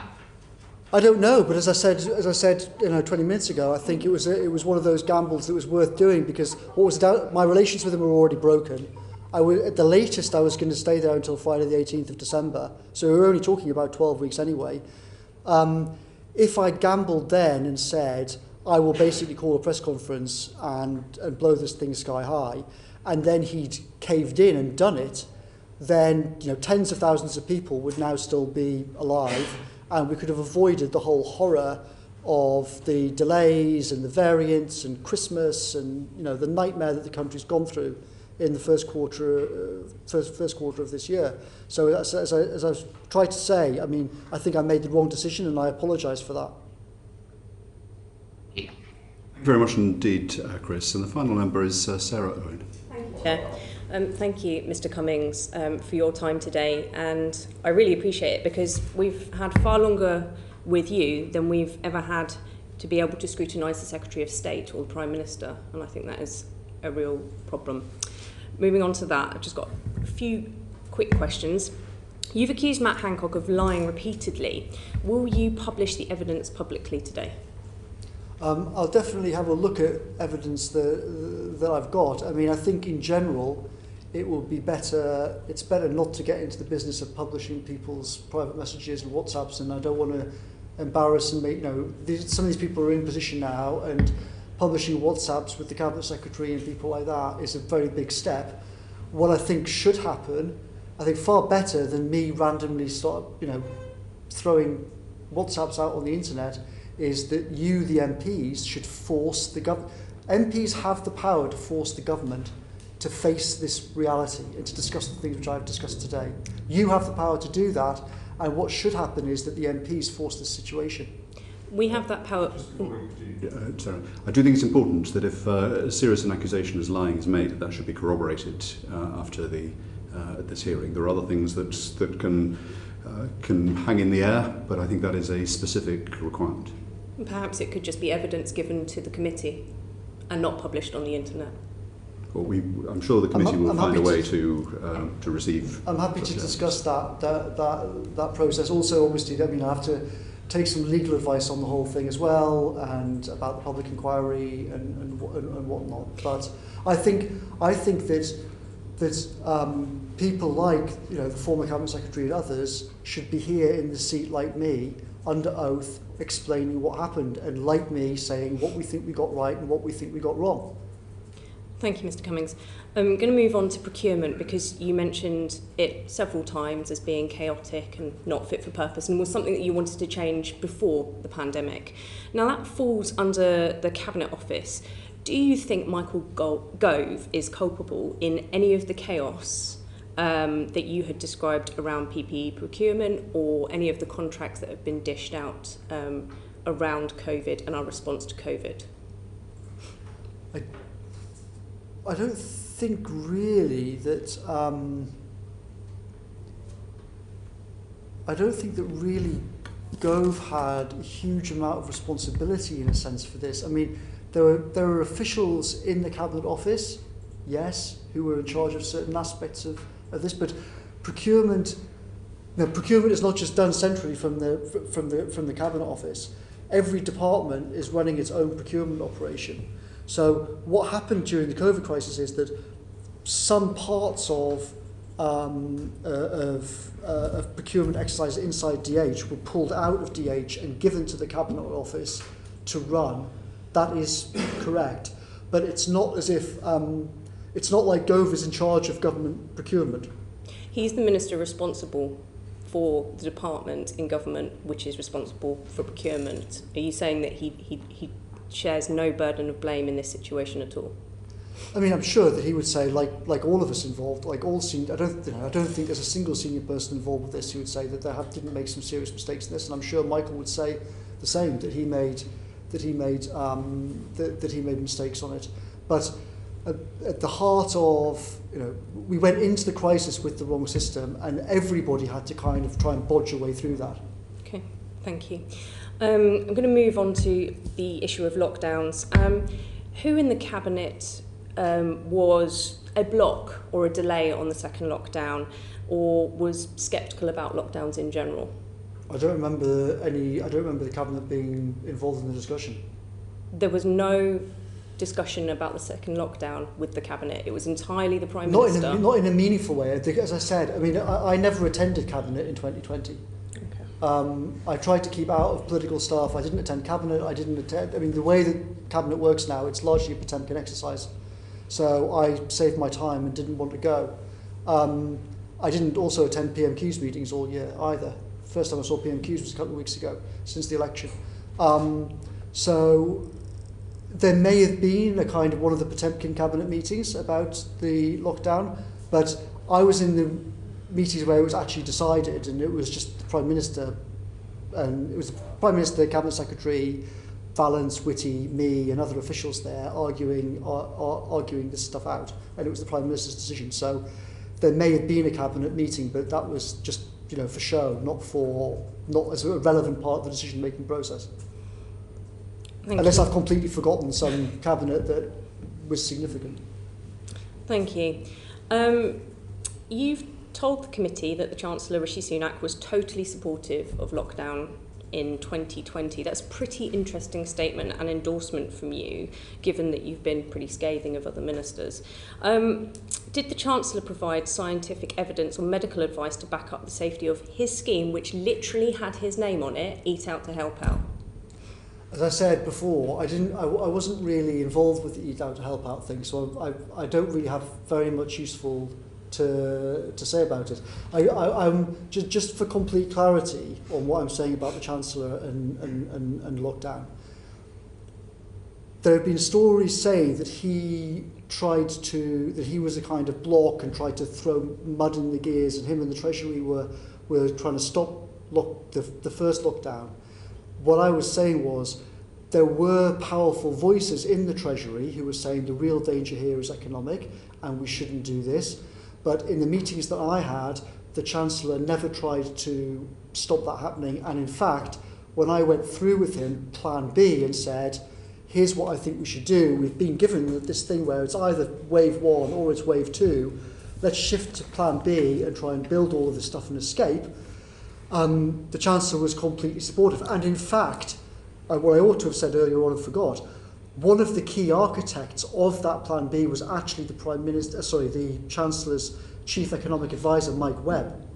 He worked with Ben Warner and Mark Warner on trying to figure out what the hell this Plan B looked like. So those stories are false. It's true, in the autumn, the Chancellor was extremely sceptical of what Hancock and Department of Health were saying, but his scepticism, he could appreciate my argument about where I was coming from. His argument was, A, there is no plan from the Department for Health on what we do next. Secondly, we cannot be in a situation where we just constantly trolley from one side to another. Eat out to help out, get everybody back to work, lockdown again, the circuit breaker, stay at home. Then 3 weeks' time, the Prime Minister Because when we were having this discussion, the Prime Minister was like, well, we can do this for maybe for 2 weeks and then, we'll tell everyone to come back. And the Chancellor was saying quite rightly, the economy doesn't work like that.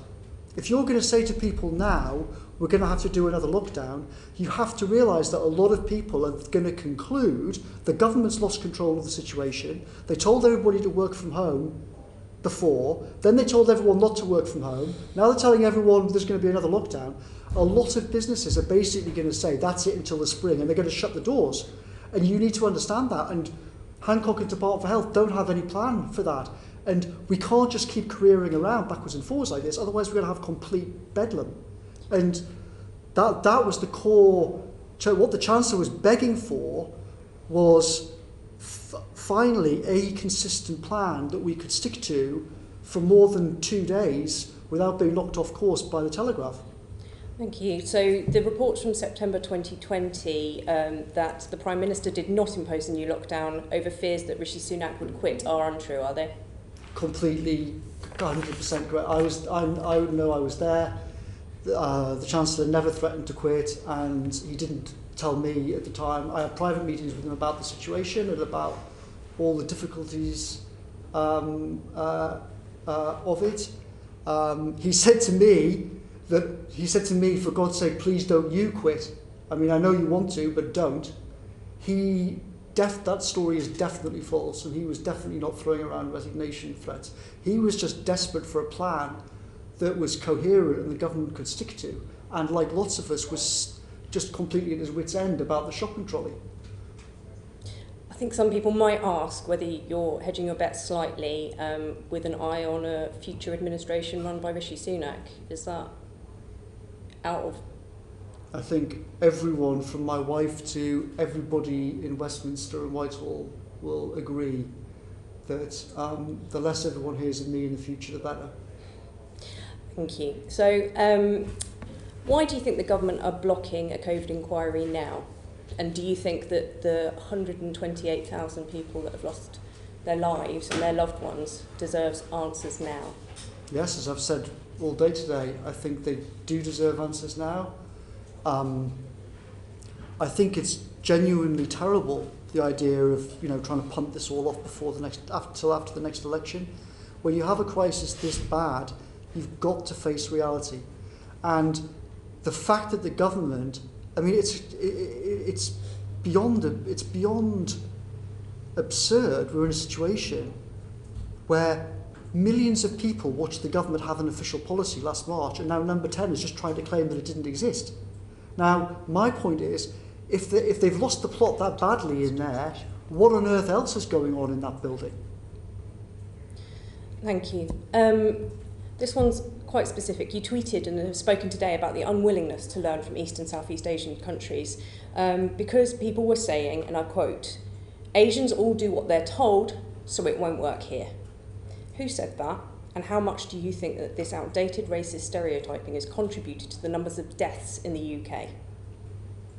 I don't want to kind of get into quoting things like that, because I think it would be unfair, and I think it would be unfair on some of the scientists and others involved in it.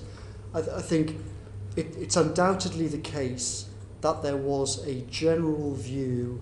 I wrote about this, I think, in 2014 or something, about the Department for Education. There is a general problem in Whitehall of parochialism, that people don't want to look at what's happening abroad. And there is a specific issue about thinking that we can't really learn from East Asia. And that has been around for many, many years. It undoubtedly I think actually a lot of senior people would openly admit to you. We all know what the conversations were in January and February. I mean, I've got WhatsApps between me and all kinds of senior people. The view was that the public won't accept lockdown, and the public won't accept the kind of surveillance, the whole kind of test and trace infrastructure. And my argument and others' argument was, actually, if you look at somewhere like Taiwan, you've got a really very small but serious curtailment of civil liberties in some ways. If you want to go in and out of the country, you are quarantined. They don't have a joke system like we've got.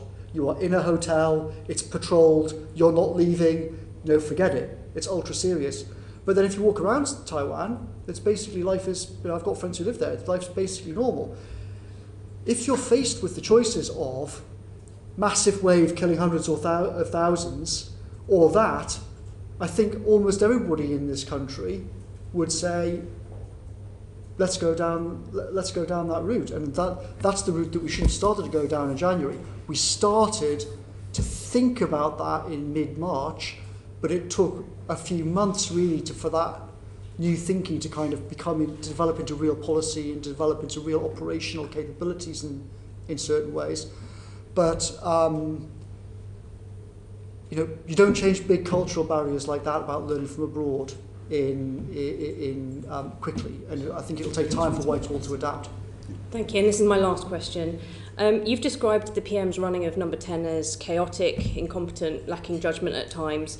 Do you think Boris Johnson is a fit and proper person to get us through this pandemic? No.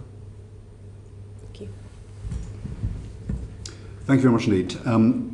Just reflecting on the autumn and the winter, we're approaching this with hindsight, clearly, as we do everything.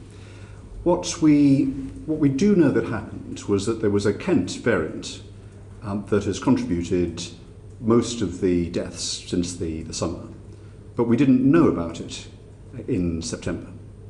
And in evidence to the Science Select Committee, the chair of NERVTAG, Professor Peter Horby, on the 23rd of December, was asked if the government had acted in a timely way.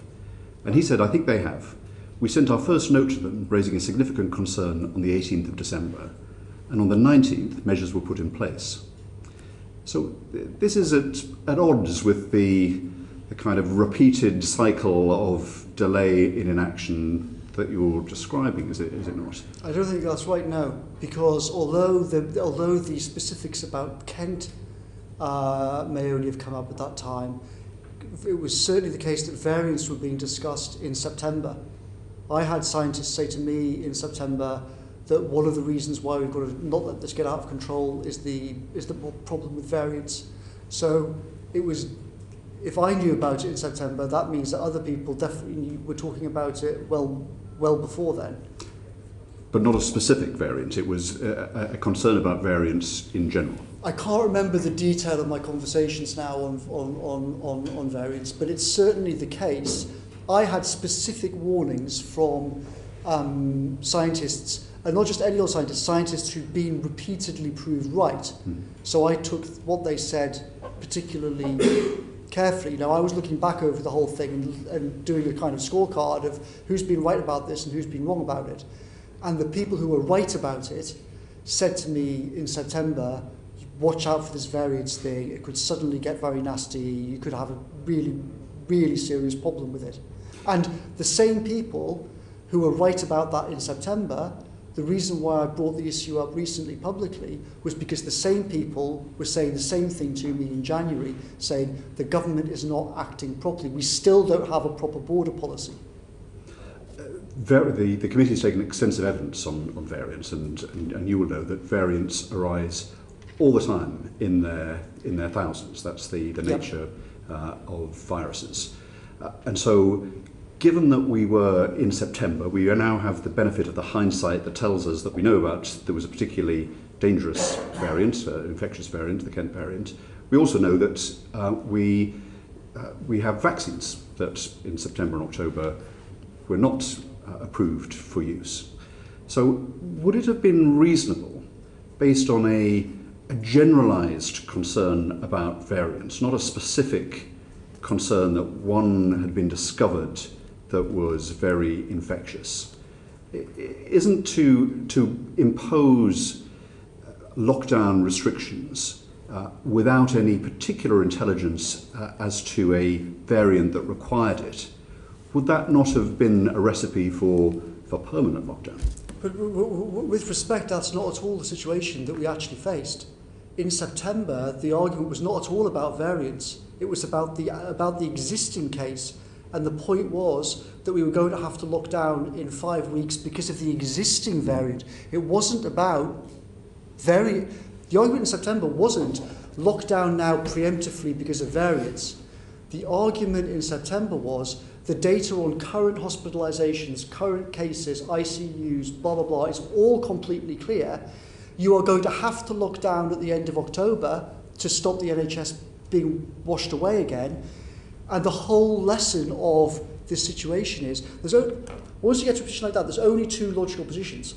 Logical position A is, deep breath, forget it, we're going to let the wave crash and it's going to be what it's going to be.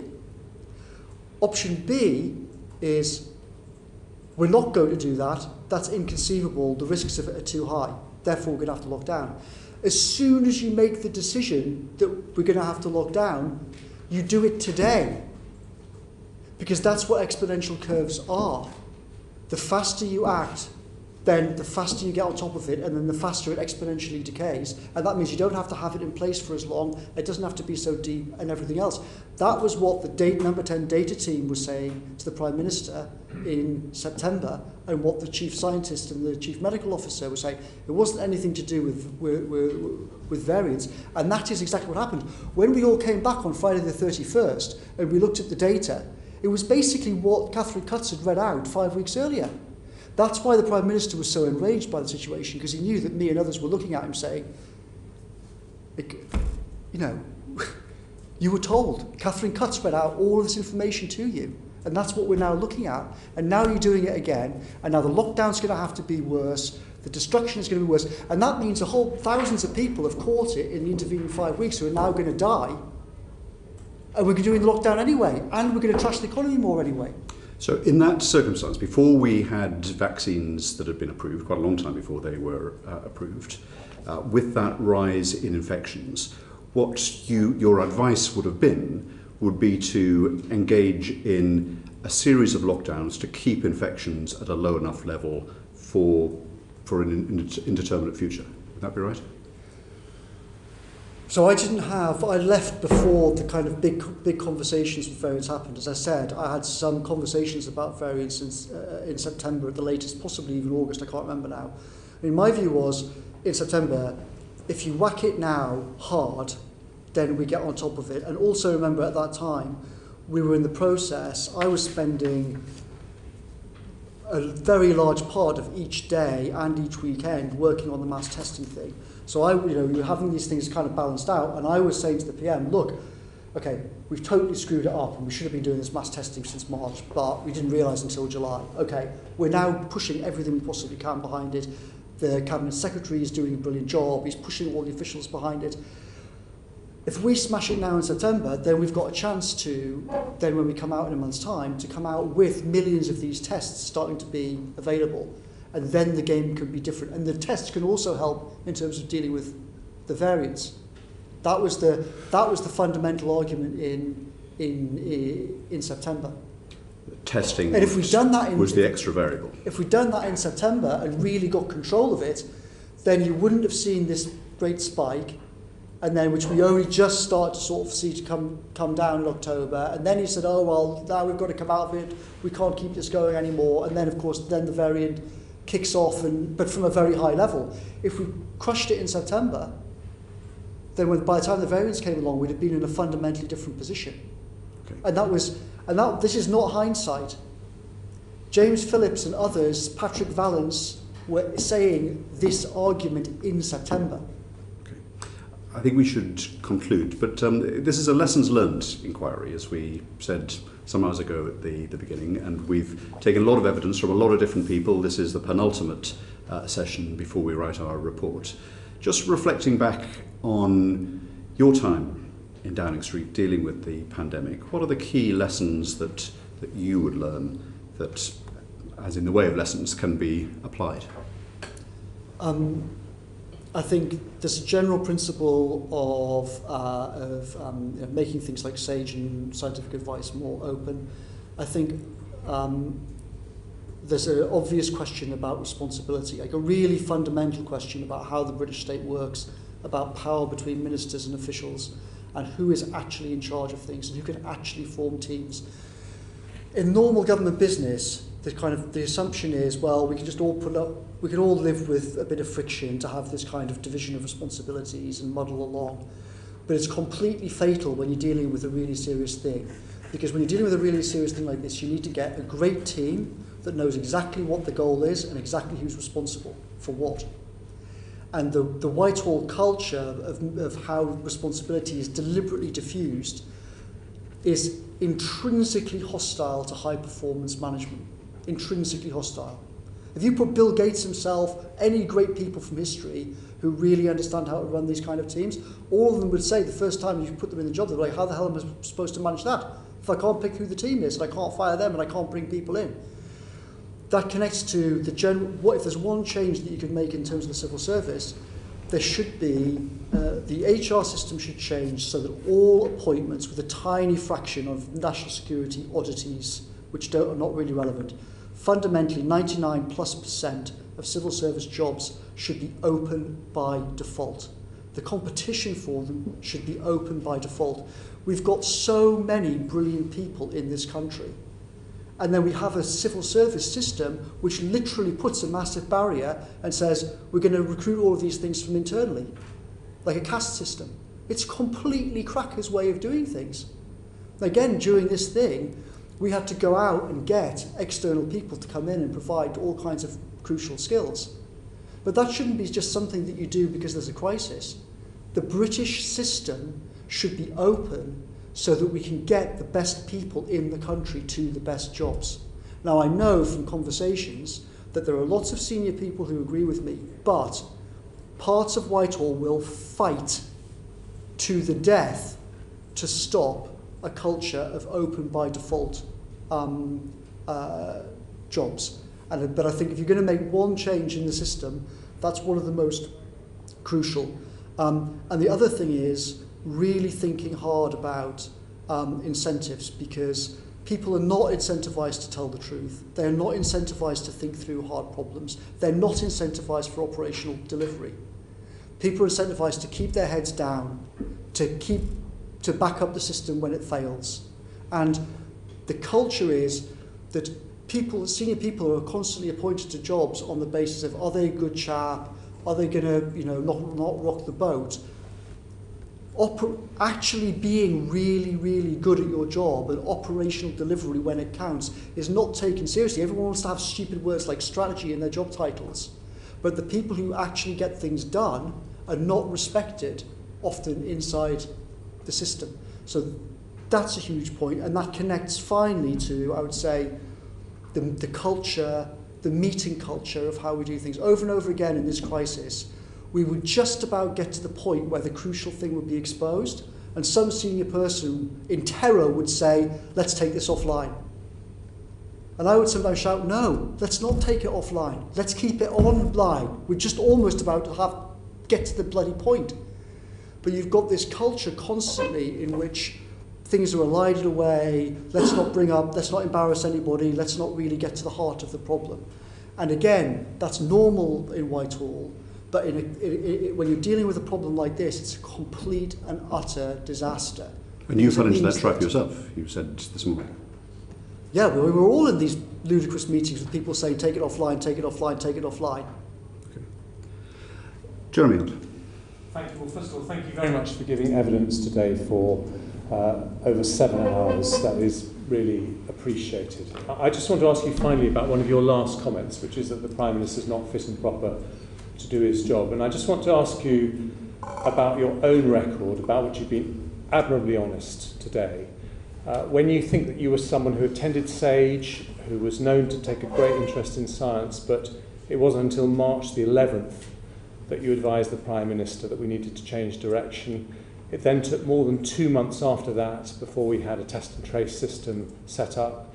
You then didn't win the argument for the circuit breaker in September. We didn't have weekly testing of NHS staff until the end of November.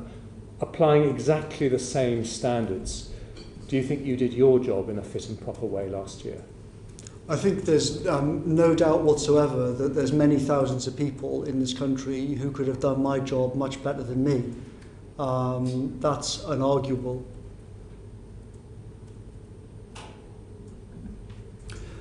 You've been very critical of many individuals and indeed the apparatus of the state. As Jeremy said at the beginning of the hearing, you were very clear that the advice that Sage had given was advice that was then followed by the government. You hadn't attended the COBRA meetings or some of the I didn't say, with respect, I didn't quite exactly say that. I said I can't remember exactly what meetings I attended. It's possible I did attend some of the COBRA meetings in February, but I was certainly paying close attention to it, and not attending some of the COBRA meetings chaired by Hancock is not a sign of not taking something seriously. But I think you accept from the evidence that we've heard that you should have, I think in your view, done more to assert the case that you became convinced of earlier. Undoubtedly the case. So we all operate through hindsight. Last spring you edited your blog to better be able to claim foresight with the benefit of hindsight. No, that's Do you think you're falling into that trap, which is a very human trap here? With respect, that's not what I did. I think that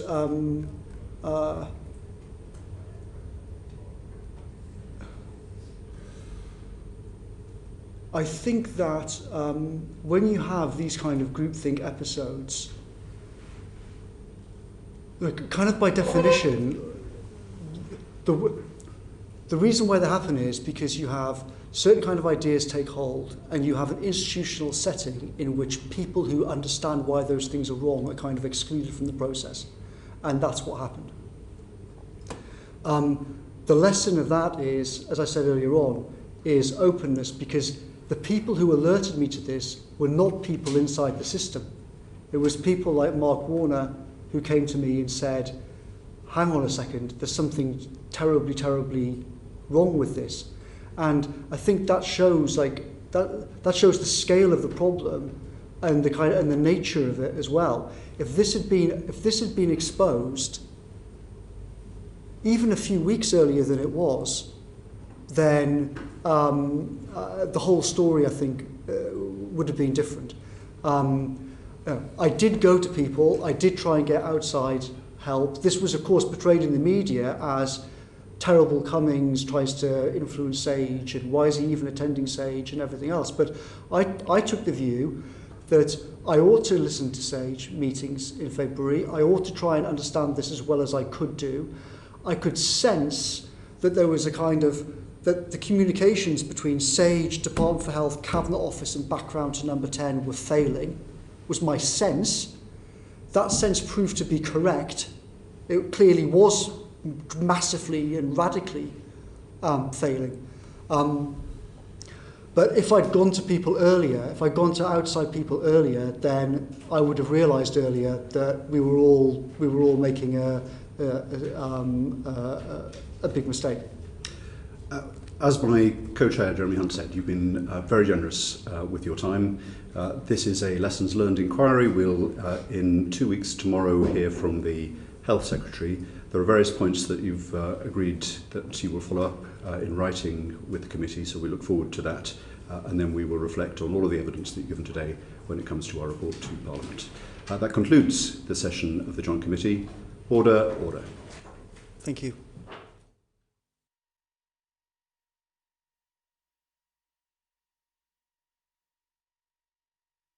Room.